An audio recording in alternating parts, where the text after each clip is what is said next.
Omega-3 yağ turşuları bilirsiniz ki, həmişə qeyd olunur ki, beyin funksiyası üçün əhəmiyyətlidir və yaxud da belə deyək də, həmişə eşitmişik ki, dəniz məhsulları, balıq yeməyi beyin üçün çox əhəmiyyətlidir. Bunun mexanizmi necə tənzimlənir, ondan danışmaq istərdim.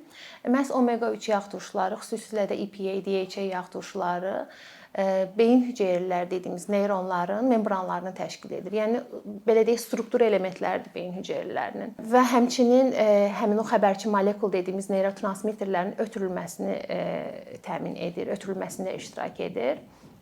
Və bu maddələrlə zəngin qida məhsulları, təbii ki, dəniz məhsulları, yenə müxtəlif çərəzlər, chia toxumu maddələrlə olduqca zəngindir və onları qida rasionumuzda bol etməklə biz beyin funksiyamıza yaxşı mənada təsir göstərmiş ola bilərik. Beyin funksiyamıza necə yaxşı mənada təsir göstərir? Yəni daha xoş emosiyalar yaranmasına təsir göstərə bilərik, zehni fəaliyyətimizi stimullaşdıra bilərik, yaddaşın möhkəmləndirilməsi, eləcə də belə deyək, narahatlıq hissinin aradan qaldırılmasına bu qida məhsulları müsbət mənada təsir göstərə bilir.